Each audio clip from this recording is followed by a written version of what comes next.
আজকে আপনাদের সামনে যে বিষয় নিয়ে কথা বলবো, বিষয়টা হলো কিয়ামতের দিন। কিয়ামতের দিন হাসরের মাঠে জান্নাত জাহান্নামীদের অবস্থা কেমন হবে। কিয়ামতের মাঠে কথা বুঝছেন, জান্নাত এবং জাহান্নামী। আমরা সবাই কিন্তু জান্নাত চাই, চাই না?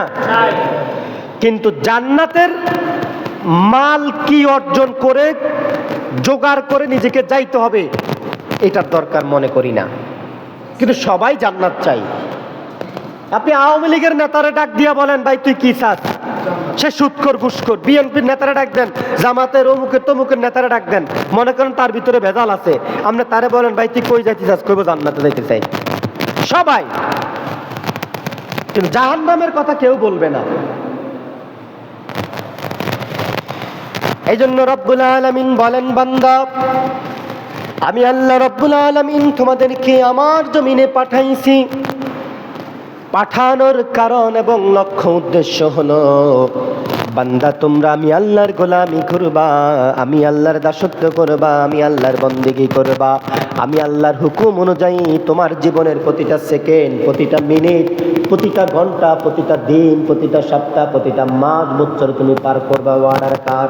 আল্লাহ।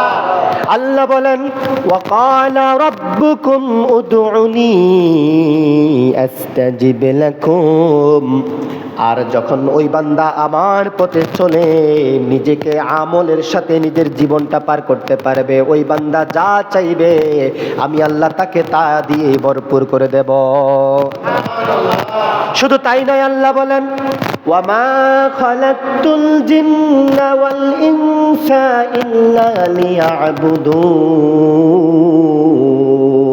আল্লাহু আকবার। আল্লাহ বলেন, বান্দা শোনো শোনো, আমি আল্লাহ যদি তোমাকে দিতেই থাকি তবে দিতেই থাকবো, আবার যদি তোমার কাছ থেকে নিতেই থাকবো, তবে এখানে তফাৎ এবং ভিন্নতা থাকবে। আমি কাউকে পছন্দ করে দেই, আবার কাউকে অপছন্দ করেও দেই, আবার কারো কাছ থেকে পছন্দ করে নেই, আবার অপছন্দ করে নেই। কথা কি বুঝছেন? এই জন্য আল্লাহ বললেন, ওয়ামা খালাকতুল জিন্না ওয়াল ইনসা ইল্লা লিয়াবুদুন। আল্লাহু আকবার। এই দুইটা জাতিকে আমি আল্লাহ দুনিয়াতে পাঠাইছি। কয়টা জাতি? দুইটা জাতিকে পাঠাইছি। একমাত্র লক্ষ্য উদ্দেশ্য হলো তারা আমি আল্লাহর ইবাদত করবে। ওয়ামা খালাকতু, তাদেরকে সৃষ্টি করার কারণ, ওয়ামা খালাকতুল জিন্না ওয়াল ইনসা, কয়টা জাতি? জিন এবং ইনসান, এই দুইটা জাতি, ইল্লা লিয়াবুদুন, শুধুমাত্র কেবলমাত্র একমাত্র আমি আল্লাহর ইবাদত করবে, অন্য কারো নয়, অন্য কারো তাগুতের নয়, অন্য কোনো পরশক্তির নয়, জুলুমবাজের নয়। এখন আমরা ইবাদত করি কার? আল্লাহ। কিসের আল্লাহর ইবাদত করি? আমরা এখন করি অমুক নেতার চরিত্র ফুলের মতো পবিত্র, নেতা পড়ে না নামাজ তো এর পিছনে আমরা স্লোগান দেই আর তার ইবাদত করি। কি কথা বলেন না? ঠিক কি না? এই কথাগুলো বলতে গেলে হুজুর আপনি এক দলের কথা কইছেন, এই কথা বলতে গেলে এক দলের ভিতরে যায়, তাহলে বোঝা গেল এই দলটা সঠিক। কি কন? আল্লাহ বলছে, আকিমুস সালাত আকিমুদ্দিন, নামাজ যেমন কায়েম করা ফরজ, দিন তেমন কায়েম এবং প্রতিষ্ঠা করা এটাও ফরজ। এটাও কি? এখন নামাজ কায়েম করতে জানি, কিন্তু দিন কায়েম করার কথা বললে হুজুর আপনি অমুক দলের কথা কইছেন, এতে বালা না। কি কন?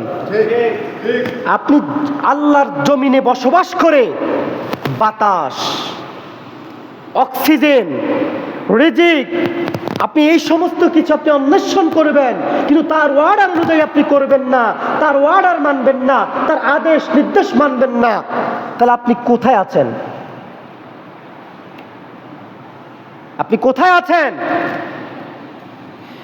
এজন্য রব্বুল আলামিন বলছেন, বান্দা শোনো শোনো, দুনিয়াতে তোমাকে পাঠাইছি, আমি আল্লাহর লক্ষ্য উদ্দেশ্য ছিল।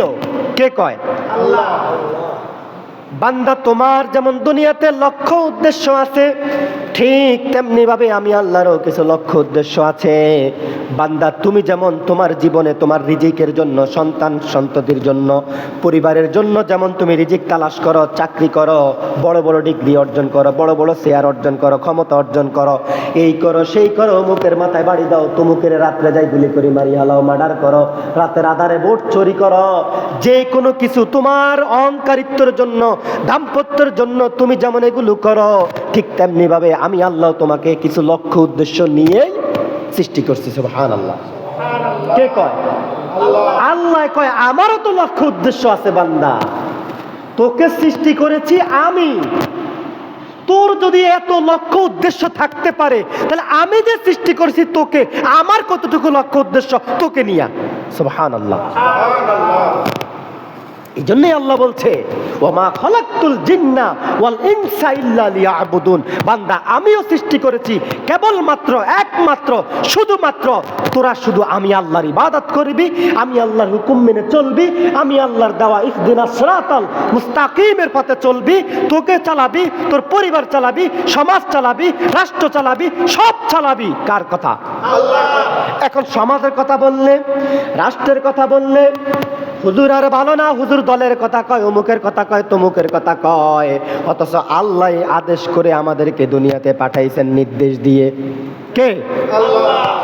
এই জন্য রব্বুল আলামিন এই সূরা তাহার 124 এবং 26 নম্বর আয়াতের মধ্যে কত চমৎকার ভাবে তিনি ঘোষণা করে নাজিল করে দিয়েছেন।